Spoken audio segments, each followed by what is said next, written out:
Good afternoon, everyone. I'm Shabnam from SEAS, and I will be your MC for today. Welcome to the fourth edition of the SEAS Expert Series, and today's topic is on realizing marine renewable energy opportunities in Singapore and beyond. We thank you for your support and hope that you will find the discussions today useful. Just some housekeeping before we begin the session. We will start with the presentations and answer questions at the end of the session. All your mics will be on kept on mute, so please use the chat box and share with us your questions, if any, and we will answer them at the end of the session. Else, you may also use the raise hand function, and our moderator will unmute you to ask the questions. I would now like to invite SEA's Executive Director, Ms. Kavita Gandhi, to say a few words. Ms. Kavita, please. Thank you, Shab. Good afternoon, everybody who have signed in. I can see some are members, some are friends and partners from all over the world. I'm delighted to welcome you to a fourth in our series of these webinars that we started as a measure to stay connected and engaged with our members. We did the first one on renewable energy certificates. We did the second one on climate change post-COVID. The third one we did was on government grants and how those can help companies and our members.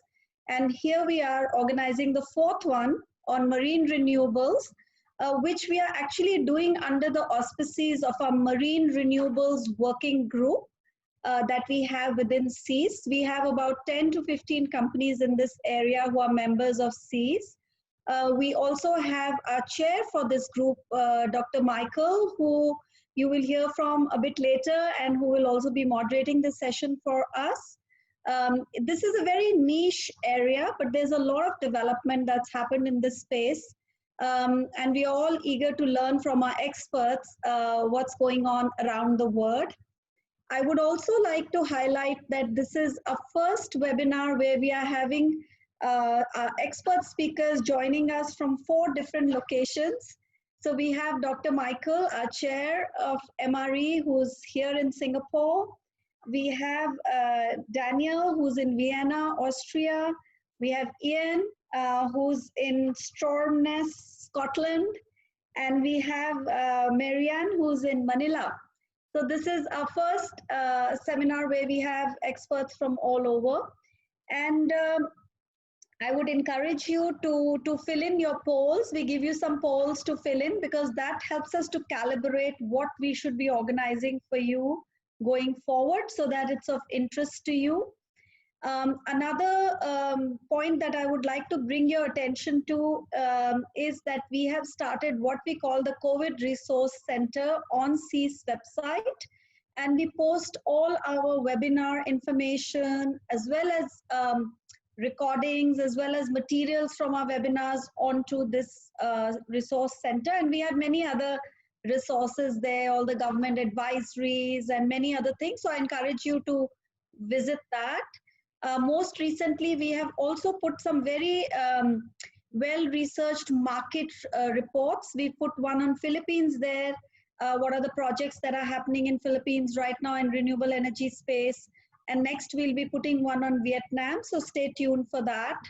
I hope that you will find all this useful. And with that, I think I'll hand you over to Michael to kick off this webinar, which I hope you will all enjoy. Thank you so much to my speakers today. Thank you, Kavita. Thank you, Kavita. To Yes. begin the session, please welcome our moderator, Dr. Michael Abando, Managing Director, Ocean Pixel Private Limited and Ocean Pixel Philippines Incorporated. Dr. Abando, please.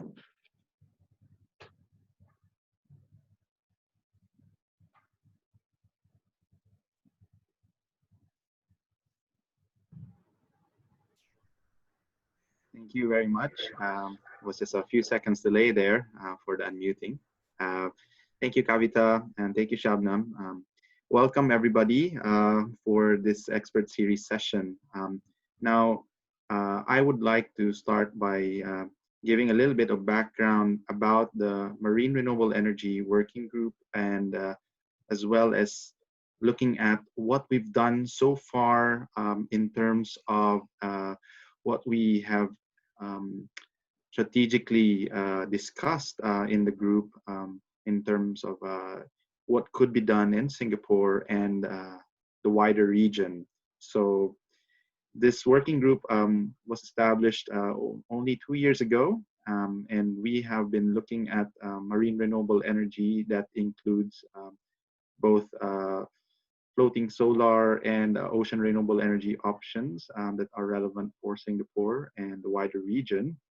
We, however, did not include offshore wind in the working group per se, because I think that merits a sort of separate area as well, following what other agencies have been doing too. So next slide, please. This Marine Renewable Energy Working Group did compile and create a position paper in 2018, if I'm not mistaken, a link to which will be made available to you guys attending this webinar in an email communication by CEAS later on. So this slide shows the executive summary of marine renewable energy opportunities and how we realize and make these opportunities happen. We note that Singapore has been pioneering in a lot of sustainable energy initiatives already, and I think collectively as a working group, we see that there is a space to look at the marine renewables industry and that sector to grow even further, augmenting and enabling the ecosystem that is already built from Singapore's innovative mindset. So next slide, please. I'm just going to briefly touch on these topics that are in this content page. And I think I leave the reading over to you guys afterwards. But this summarizes sort of the contents of the position paper, which will hopefully help frame also the next three speakers' presentations and content. Next slide, please. So there is a bit of a contention about marine renewable energy and ocean renewable energy. And we would just like to maybe start off with a common definition here, adapted from the European Science Foundation, that marine renewable energy is renewable energy that uses marine space or marine resources. So with that definition, you're looking at even offshore wind is actually marine renewable energy, floating solar, right? Tidal current energy extraction devices, tidal range installations, wave energy converters, ocean thermal energy converters, salinity gradient power plants as well. So all of these are part of that broad definition of marine renewable energy. But ocean renewable energy is specifically looking at drawing power from ocean resources per se. So even though wind, offshore wind is marine renewable in terms of this definition, strictly speaking, it's not ocean renewable. So floating solar, similarly, is marine renewable energy, but it's not ocean renewable energy. For further definition and discussion on this, we can have an offline chat, or I can point you to some resources. So what's seen in this slide is that for Singapore, there have been resources that were assessed to be potentially harnessable. Floating solar is being explored in reservoirs, and I think you are very much aware of projects. There probably are a couple now of marine floating solar installations for Singapore. And I think marine floating solar is not unique to Singapore, but it's a potential for the region. And that's why we have later on a colleague of ours from SwimSolve who's going to talk about solar PV at sea, right? Wave energy. So there are some waves, very small waves around Singapore, and that's characteristic of probably a lot of locations in Southeast Asia as well, although they are small, there is presence of waves. What we think should be done from a technology development perspective is to look at appropriate devices that could harness maybe small waves or sort of not so energetic resources at an appropriate cost. Tidal in-stream energy, there are currents, yes, around Singapore, and there have been studies both in tidal in-stream energy and wave energy conversion from the Energy Research Institute at NTU, details of which probably are in some research papers which they have. But knowing that these three are possible, there's an opportunity also to look at hybridizing coastal island systems as well as a bit offshore, nearshore systems too. Next slide, please. So around the world, we see that technologies in ocean renewable energy has been developing, and we could say the same of marine renewable energy in general. Although it's interesting to look at the ocean renewable energy space as well as the floating solar space, and maybe we can call it even the non-floating solar space that's deployed in sort of marine environments. There have been more and more such uh, movements in the sector. This slide shows you the growth that has happened since 2010 to 2017. Now, if we were to update this, looking at how much installed capacity there is beyond 2017, hopefully it's still growing. And there are a number of projects that were designed to look at grid tied opportunities, but there are those that are also looking at off-grid opportunities. And we think that that might be one of the first markets for technologies like those in marine renewables, specifically for, for ocean renewable energy. And for floating solar, probably there is a different niche markets as well. And I guess our colleague later can speak more about their first markets in the Maldives. Next slide, please. So in Singapore, there was a study done looking at how much we have in terms of tidal in-stream energy resources, and I think even wave energy resources.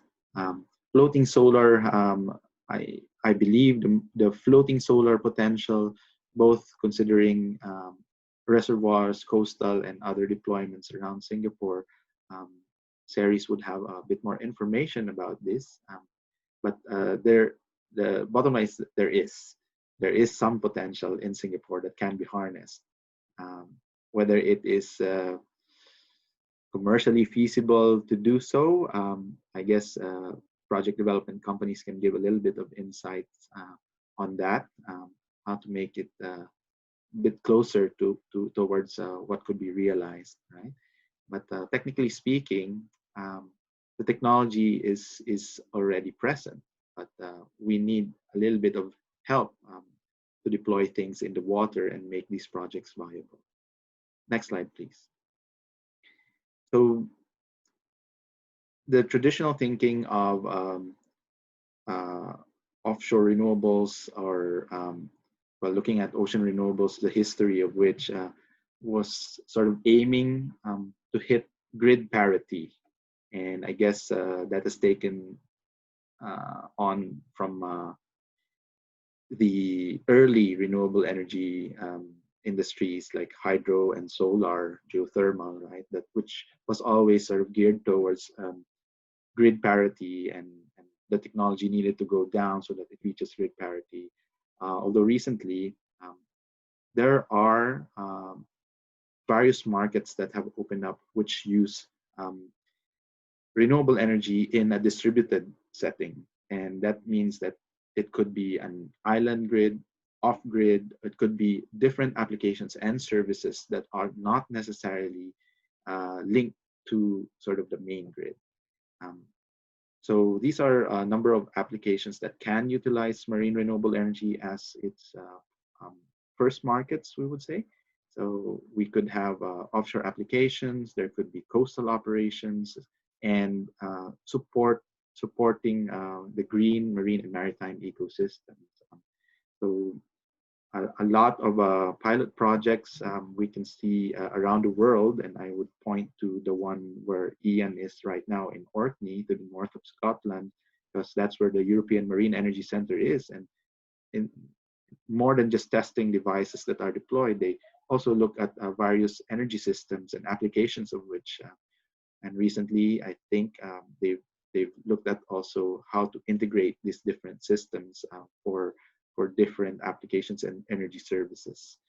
So that's a wide range of applications for marine renewables, which we can consider both for Singapore and a wider region. Next slide, please.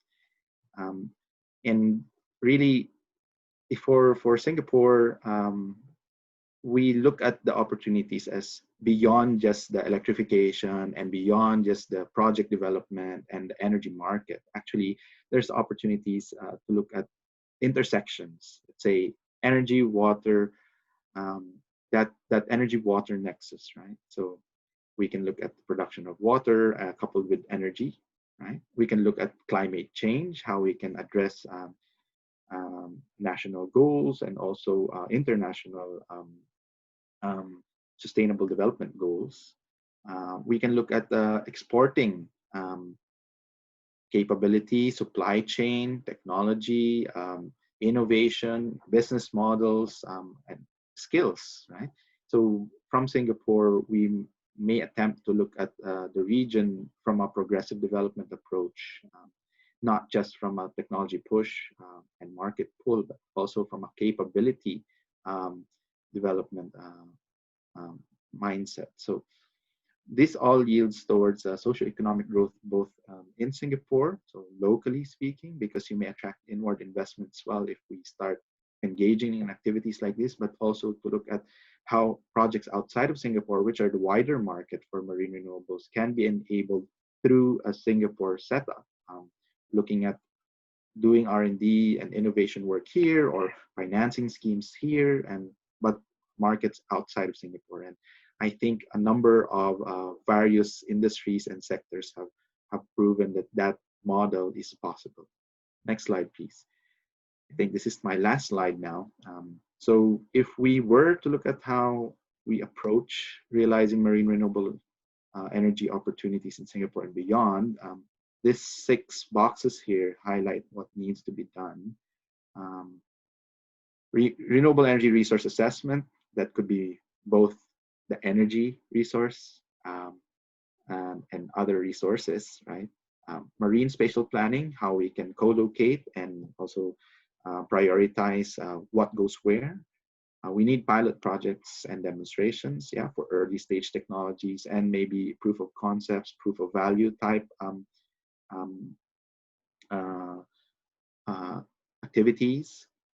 We do need an industry development roadmap for various technologies and for the sector as a whole. We also need to know what our human and resource capabilities are within Singapore. And Kavita mentioned that this is a niche area, so that means that there are only few people at the moment, but that can grow. And we can probably look at engaging with some form of support from various agencies that are willing to sort of look at new markets or new skills, right, that could be potentially applied for a sustainable future. And lastly, this outreach and awareness program. Although the committee, this working group is looking at how to help various players, we think that an awareness campaign, so to speak, is also very helpful because there are a number of stakeholders that probably don't know yet the potential around marine renewables in Singapore and also outside. So it's a little bit of a information and education campaign that needs to happen as well. So thank you very much. Next slide, please. I think that's all that I have. Shab? Yep. Thank you, Dr. Bando. We would now like to invite Mr. Daniel Reinhardt, Sales and Partner Support Manager, SWIMSOL, to share about floating solar power at sea. Mr. Reinhardt, please. Yes, thank you very much. I will start with a very brief introduction about SWIMSOL and then move on to discussing our technology. So SWIMSOL is an Austria-based solar energy company that focuses on tropical islands. Our main market currently being the Maldives. So our CEO and founder visited the Maldives for the first time in 2009. Back then he was working for a German solar company and he wanted to check the potential. And the situation in the Maldives is that you have very high solar irradiation, which is relatively constant throughout the entire year. And on the other hand, you have extremely high energy generation costs because all of the electricity is being produced with diesel generators. So already back then, places like the Maldives were amongst the only ones where solar energy was cost competitive to conventional sources of electricity. And it didn't have to be subsidized, as this was the case in many other regions where feed-in tariff schemes were initiated, etc. So he thought, well, wonderful, great place to do solar. But as you can see in the back, many of the islands in the Maldives are extremely small. They do have a high energy demand, but they're really small, which means that you cannot fit enough solar on the land and on roofs.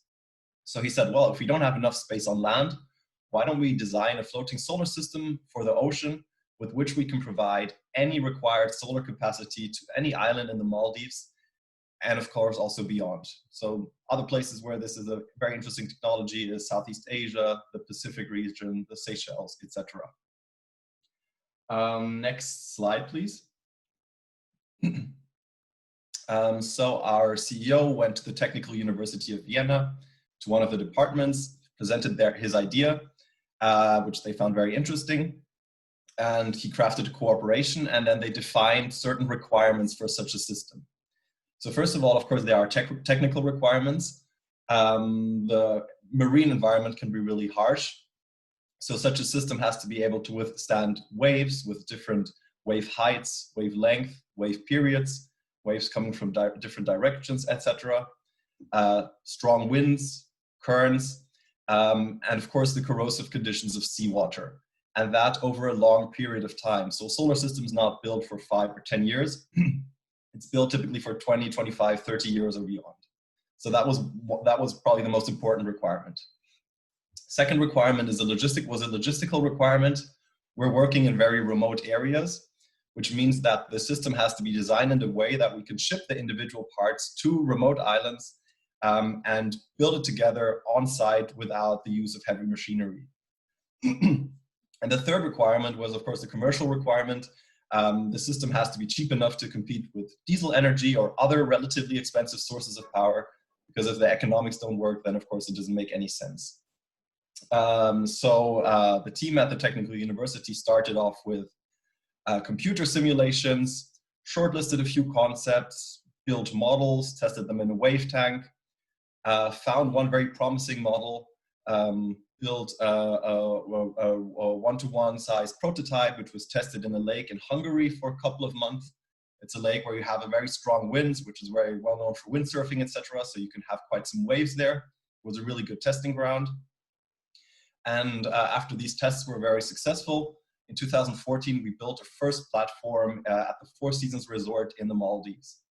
And I'll speak about the technology in a second. One thing I would like to note is last year, a big investor joined SwimSol, and this investor performed a technical due diligence. This due diligence was conducted by the Japanese Agency for Marine Technologies, Class & K, and they inspected and approved our technology, which was very nice for us to see that a third party approves our technology. Okay, next slide, please.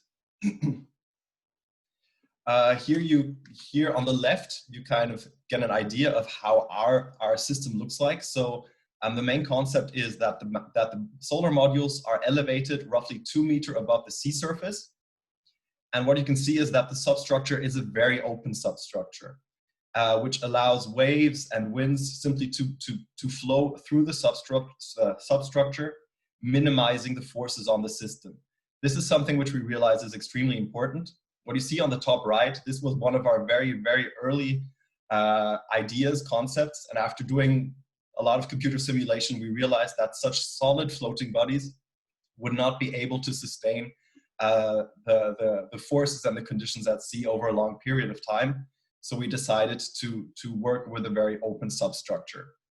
What you see on the bottom right is the conventional system, which you might know, the conventional floating system for inland water bodies from Ciel-de-Terre, which is a wonderful system for lakes, etc., but it's not really designed for a marine environment where you can have waves. The panels are not far from the sea surface, so if you have one slightly higher wave, it will hit the panels and damage the panels. Yes, next slide, the video, please. I'll now show a short video. Oh, yeah.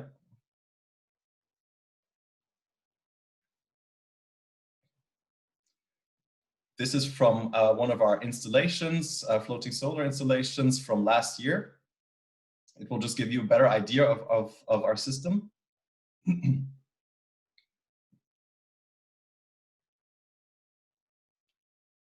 Okay, so we built the platforms together on the beach. What you saw on the bottom are the floating bodies. The platforms are mainly made out of high quality marine grade aluminium profiles. We do all the cabling, etc. at the beach, and we also put the panels on top. And the platforms are assembled on a rail system and then pushed into the water.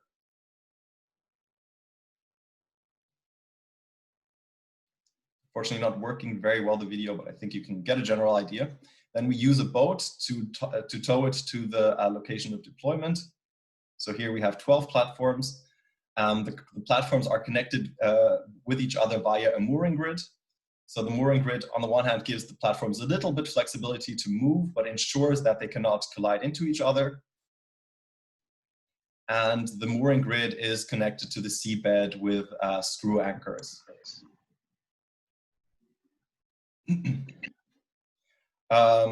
Yeah, here you can see the island. As you see, we also have a rooftop system there. So the general idea for us is that we use all space on roofs for solar panels, and once space runs out, we add additional capacity with our floating solar platforms. Here you can kind of see slightly harsher weather conditions coming up. And the waves in these areas, so the short waves, they can be around 1.5 meters high. But since the panels are elevated roughly 2 meters above the sea surface, we can ensure that the water never reaches the solar panels, which we found very important. Okay, that was the video. Next slide, please.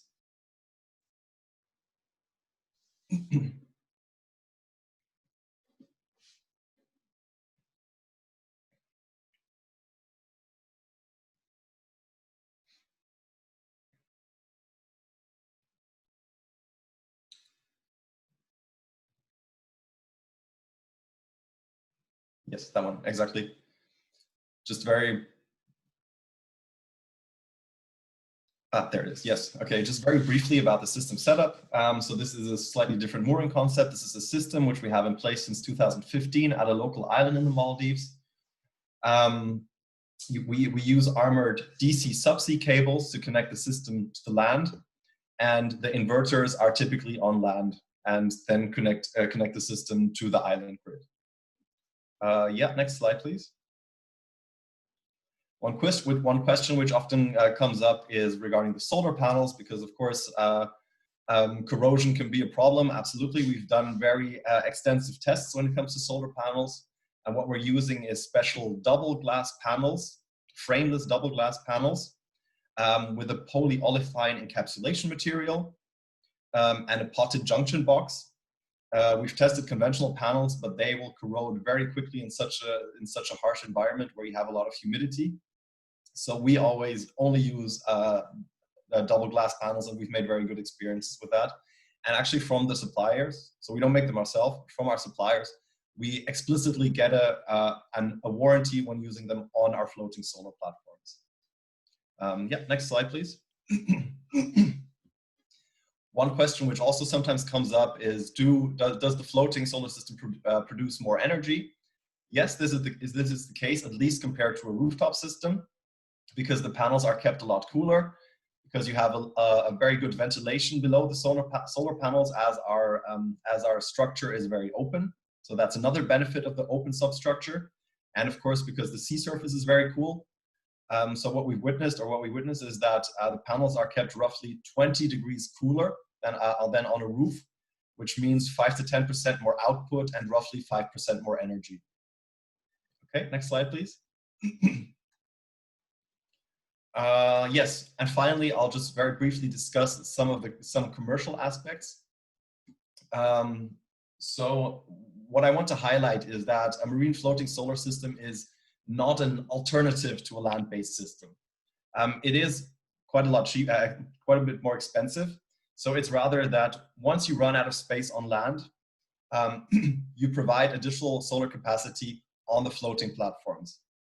And that also mainly makes sense in areas where you have relatively high energy generation costs. So in areas where the main source of power are coal power plants, for example, the economics typically won't really work. To give you a very rough idea, the initial investment costs of a marine floating solar system, they are typically 50 to 120% higher than those of a land-based system, depending a lot on the project and the location. So some of the main factors influencing the project costs are, of course, the marine environment. So our platform, our system is not like a standard product which you can simply use everywhere. I think one of our competences is that we know marine environments really well. And once we have a project location, we can determine the requirements for the platform, what wave heights, etc. does it have to withstand, can very quickly customize it for the specific location. Of course, that, however, influences the cost. In a location where you have higher waves, where you have stronger winds, the system will be a bit more expensive than in locations where this is not the case. Another factor is the water depth and the seabed composition. So the deeper the water, of course, the more expensive the mooring and anchoring system gets. A third factor is the distance of the system to the shore. So if you can build it very, very close to the shore, you can also save costs because armored subsea cables are quite expensive. And a fourth factor is, of course, generally the location where you install the system. So in the Maldives, this is a very remote place where we have to ship all the materials and where the installation can sometimes be a bit more challenging. In a place like Singapore, for example, we could probably source some of the materials locally, saving on transportation costs, and make the whole installation cheaper. Yes, that was my presentation, and I look forward to your questions later on. Thank you, Mr. Reinhardt. We would now like to invite Mr. Ian Hutchison and Ms. Marianne Catania, directors at Ocean Terra Private Limited and Ocean Terra Energy Corporation, to share about marine renewable energy project development experience in Southeast Asia. Thanks very much. Good morning, everybody. I'm just going to give you a very quick introduction to the company Ocean Terra, and then my colleague Marianne, who's a fellow director at Ocean Terra, is going to give you a quick overview of some of the projects that we're working on in Southeast Asia. And then we're going to quickly run through just some of the key challenges and opportunities that we've been looking at as a company in recent years. So yeah, first slide, please. Okay, so Ocean Terra is a renewable energy and sustainable solutions development company. The company itself is incorporated in both Singapore and the Philippines. And we have a team of people based across Singapore, Manila, and the UK. The company really focuses on the utilization and commercialization of ocean renewable energy sources. And as a team, we specialize in the application of new energy systems, and particularly hybrid renewable energy systems. Next slide, please. So the company's mission statement is very much to be a leader of providing sustainable solutions, and particularly in collaboration with partners and local communities.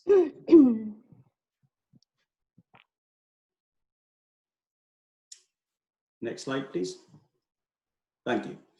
The company's mission statement and broader strategy is very much driven by our alignment with the nation's Sustainable Development Goals. That very much underpins the work that we do on a daily basis. Next slide, please. The company itself is involved in developing a range of projects at the moment. My colleagues is going to go through some examples of these soon. But at the moment, we're working on marine renewable energy demonstration sites and pathfinder projects in Southeast Asia. These include a number of off-grid island and coastal community energy systems, but we're also working on large designed to be grid connected in the future. As we've already heard today, we think that pathfinder projects are going to be really important to help unlock the market, particularly in this region. But we're also not just working on renewable energy project development work. We're involved in other sustainable solutions projects. We're very interested in other energy applications, such as looking at electric transport, including the electrification of offshore vessels such as ferries and ecotourism and fishing vessels. So I'll pass over to my colleague Marianne just now, who's going to give a quick overview of some of the case study projects that we're working on. Thanks, Ian. Good afternoon, everyone. So let me quickly run you through some of the projects that we are doing in the Philippines. Next slide, please. So first is the Mindanao Offshore Floating Solar Demonstrator, which we are developing in the southern part of the Philippines off an island called Samal. This is in partnership with Ateneo de Davao University, or ADDU. It's a proof of concept, pathfinder type of project with potential for build out. It is conceptualized as a test and demonstration facility for floating solar technologies and will be used as a platform for R&D to support marine energy industry and researchers. The project is now in the design stage and for implementation by next year. Next slide, please. So Ocean Terra holds an ocean energy service contract, which is an agreement between us as an RE developer and the Department of Energy, in which we are given an exclusive right to explore, develop, and utilize marine renewable energy resources in the location. So Ocean Terra has secured a concession area of around 2,600 hectares located along San Bernardino Strait in the northwest coast of Capul Island, with estimated potential capacity of about 200 megawatts. The project is envisaged to be the first utility-scale grid-connected tidal energy project in Southeast Asia and will serve as a reference project for regulators like the Philippine Department of Energy and other stakeholders. Currently, the project is at its first year of the 3-year pre-development stage. Next slide, please. So the project we have that is in the most advanced stage in terms of the milestones achieved is the San Antonio Hybrid Renewable Energy Pilot Project. We have signed a co-development agreement with another local RE developer called Poseidon, who is holding a service contract for the development of tidal stream energy off an island called San Antonio.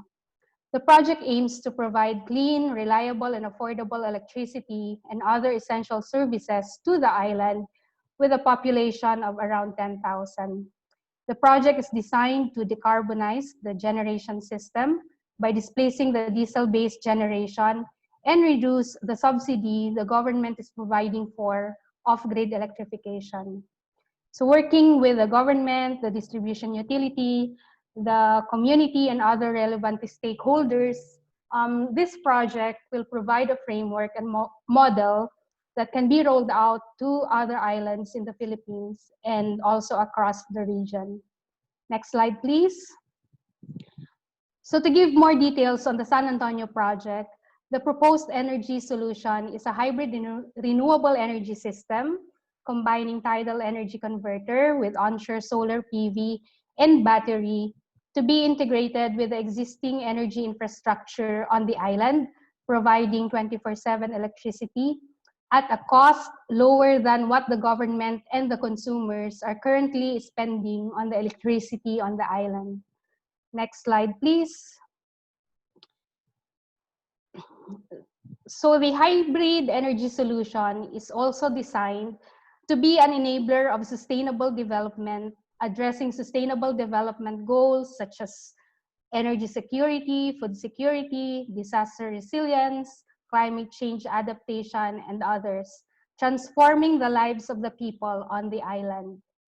Next slide, please. So we also have identified some of the most important benefits that this project can bring to various sectors at the local and the national levels. That ends my part. Let me hand you over back to Ian to discuss further. Thank you.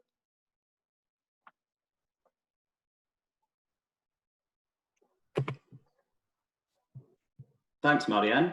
So I'm just going to touch briefly on some of the key lessons that we've learned so far and some of the key challenges that we see for the sector. And I'll run through this because I know that we want to get onto the discussion, and I think some of these points will come up again. But in short, I mean, the first key issue that we found is that many stakeholders are not familiar with these technologies, and they view them as being quite high risk, especially the ones that aren't quite so developed. So we need a real concerted effort to help on education and outreach to make sure that people realize the benefits of using these technologies, particularly within market applications that are so relevant to the region. And that will help facilitate development and help drive costs down. And then cost is the second key factor. We know that our first projects are high cost, but as Marianne's just outlined, they're also extremely high impact in terms of their potential to drive a wider sustainable development agenda to help with social enhancement and economic growth. And this really needs to be communicated to funders and regulators in a coordinated fashion. One of the key hurdles that we've been facing recently is around some regulatory issues in many areas where we're hoping to apply these novel technologies, particularly in small island communities or in off-grid locations. There's not necessarily the regulatory processes in place to help support this type of development. So early engagement, again, with key stakeholders and policymakers is key. Next slide, please. And the last two are more on the technical front. So in many remote areas where we're looking to develop these types of projects, we need new and improved infrastructure. So although there's a cost associated with that, there's also huge social and economic benefits to bringing new infrastructure into some of these areas, and we need to work with local communities and businesses to help realise those benefits. And linked to that as well is thinking about the supply chain. Again, in remote areas such as the islands that Marianne's just described, where we're working, there's not necessarily a ready supply chain to help support these projects. But as well as being a challenge, this provides a key opportunity to help deliver local training and capacity building programs and helping to create a long-term supply chain in these areas to support the projects, which again has positive effects in terms of sustainable development potential. So those are a quick overview of some of the lessons learned for us so far. I'll say thank you and hand it back over to Mike to go into the next session. Thank you. Thank you very much to all our presenters. We have come to the end of the presentation. Please do share in the chat box or raise hands if you have any questions. Dr. Bando, over to you. Yeah, thank you very much, Shab. So we have like just 10 minutes to go through the Q&A. There were 4 questions already in the chat window. I'm going to call on Daniel to answer the first 3 because they were about the floating solar stuff. And the 4th question, probably a little bit from Daniel, a little bit from Ian. Daniel, can you do a 1-minute summary of answering the first 3 questions out there? Yes. They were about the, let me just read them quite quickly, right? Warranty on the double glass solar panel and OPEX between marine and land. Is more maintenance required? And about the marine floaters at sea, how are they secured, insured and monitored against misappropriation by other parties? So, go ahead. Sure. Yes, quickly. So on the warranty on the double glass panels from our suppliers, we receive a 30-year output warranty guaranteeing 80% energy retained. So just as all other panels, and as I mentioned explicitly when using them on our floating platforms. When it comes to the OPEX, O&M costs, to be perfectly honest, this is still a bit of a learning process. So this is something that we'll figure out in the next couple of years, how high these costs really are. They are a bit higher than land-based systems, definitely. So the platforms themselves, they are designed to withstand the conditions for 30 years. Where we do sometimes have to exchange materials is on the mooring system. So we sometimes have to exchange individual mooring lines. And now specifically once in the last years and right now, what we're doing is, of course, checking the systems more often than it would be necessary in the future, just to ensure that there are no problems. So we expect that the O&M costs are 50 to 100% higher than that of a land-based system, probably more around 50%. But as I mentioned, it's still kind of a learning process. Regarding the security question, so generally what you have around the system is warning lights at night so that no boats can crash into the system. During the day, you see it really well, so that shouldn't be an issue. In addition, what you could install is kind of like floating breakwaters around the system. When it comes to misappropriation, that's like someone stealing platforms. That's kind of difficult. In the Maldives, we've not really had this issue come up. Elsewhere, I mean, what you could do, you can install like live webcams. Otherwise, I mean, it's not so easy to steal these platforms. They're really big. They weigh several tons. So someone would have to come with a big boat and tow them away. And I think people would see a boat towing this platform away or these platforms away. But that we would have to look on a case-by-case case, I guess. Yeah. Okay, thank you, Daniel. We have another question here, which I think I'd like both Ian and Ma'an to pitch in as well on top of Daniel. I'll pass it to Ocean Terra first about in your current projects. Can you share a little bit about your experience with the local island communities? How much of the technology can be sourced from the local versus those that are externally sourced? Could we stick to maybe 45 seconds per person? I'll hand it to Ma'an and Ian first, and then to Daniel. Yeah, absolutely, Mike. I can maybe cover the technology and then I'll throw it back to Marianne to think about the stakeholders in the island communities. So for us, particularly when we're working in small remote islands, the fact is not a lot of technology is going to be sourced very locally, but we would always want to source it as locally as possible. So that might be from within neighbouring islands or within the region.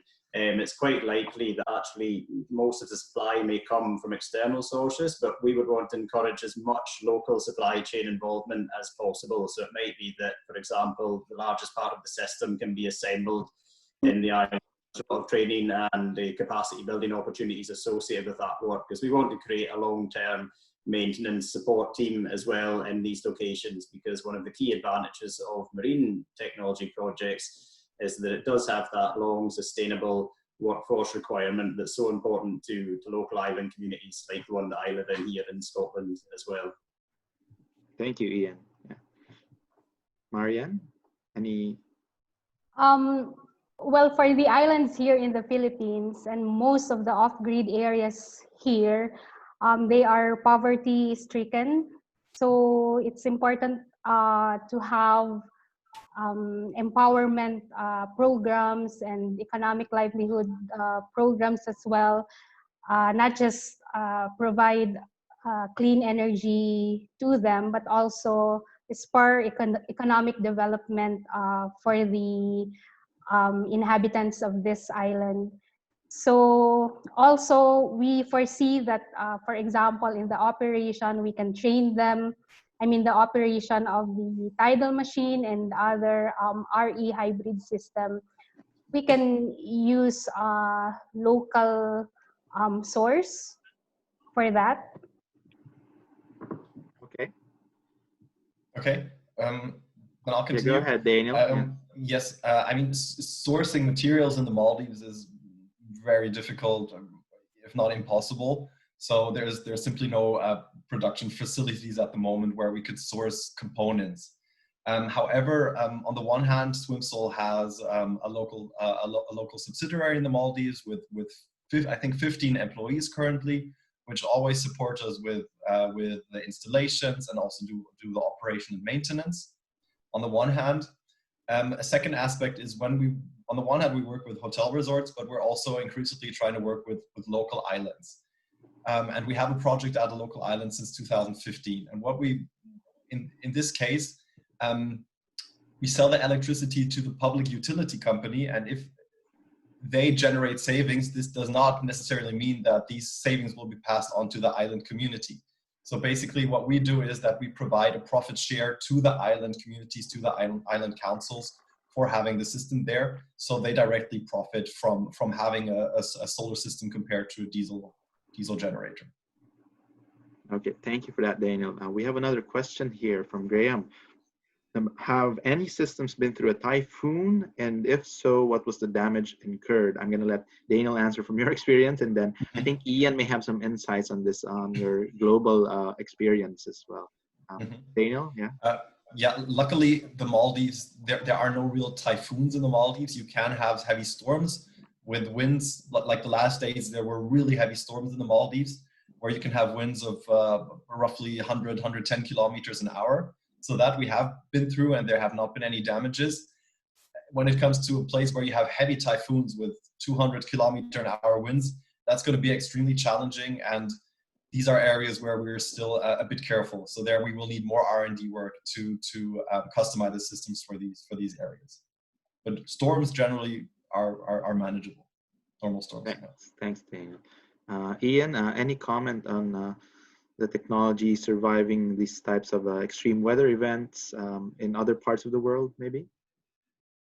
Yes, we've definitely had both wave and tidal systems survive extreme weather here in Europe, and particularly at the EMEC test site, as you mentioned earlier, Mike, which is in the Orkney Islands, where I'm based. These have tended to be full-scale systems, which are probably intended for grid-connected projects in the future.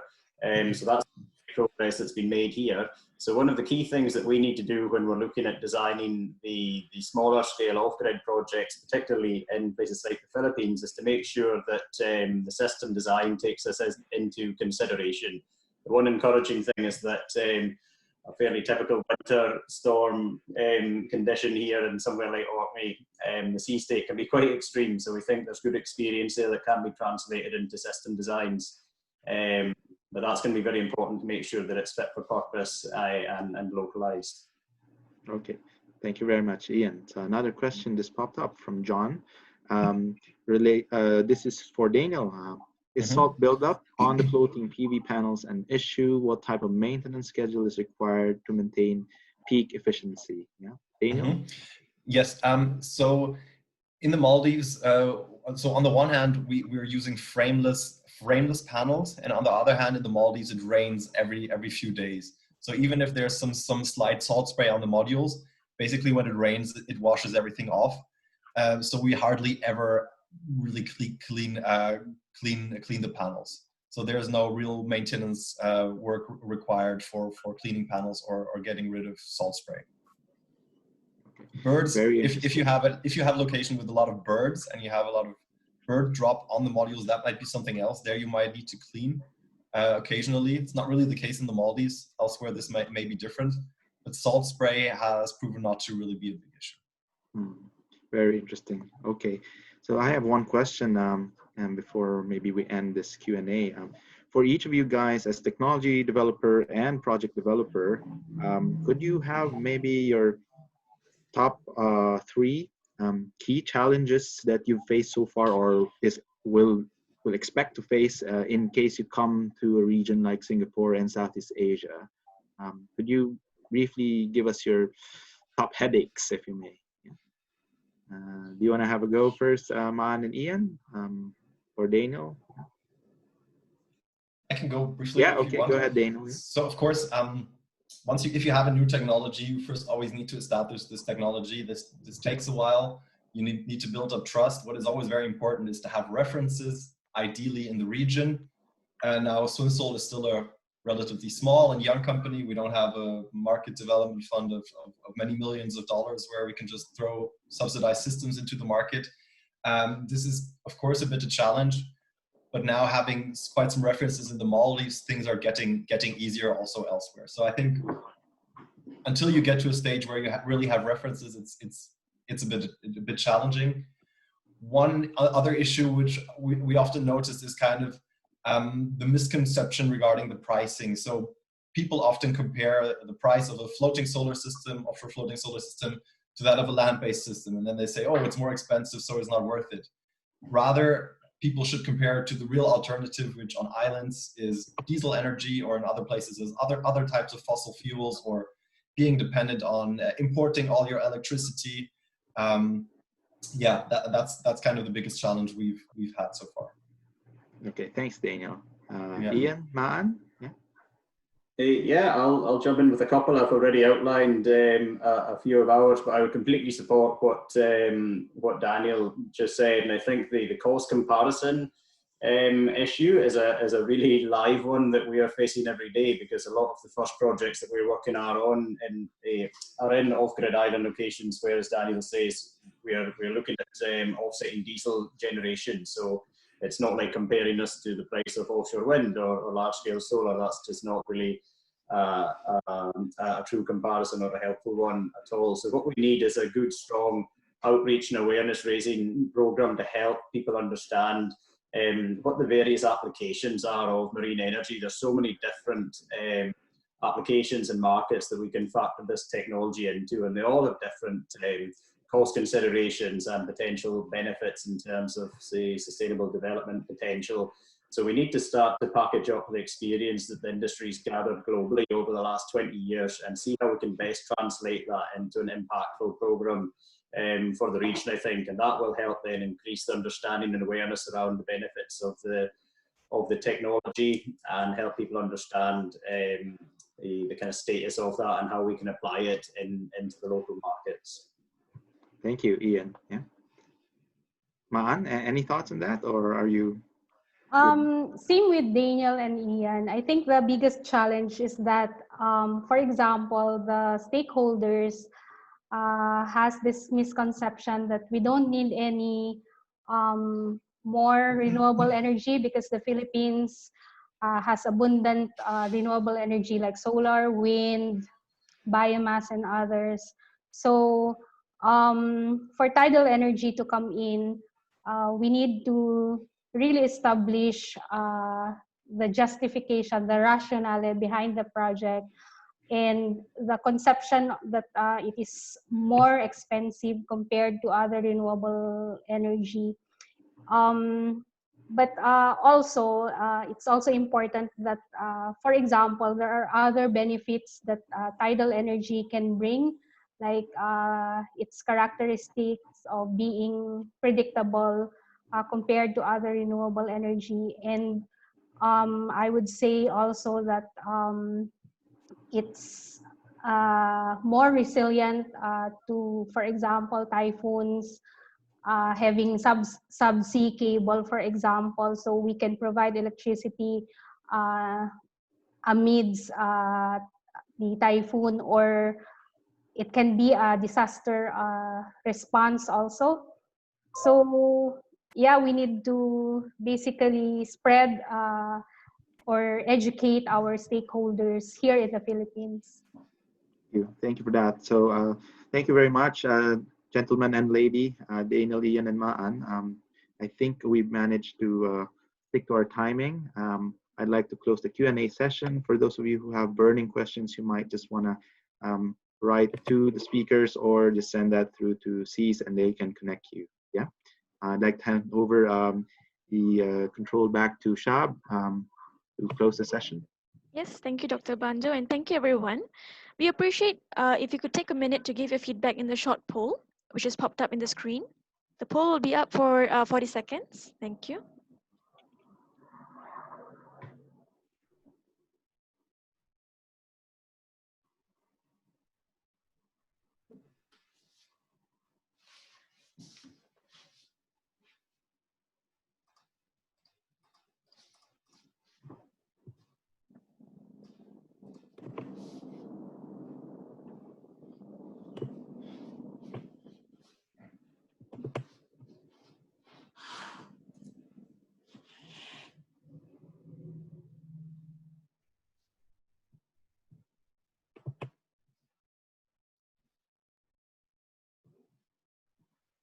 We have come to the end of the session, and we thank you for your time.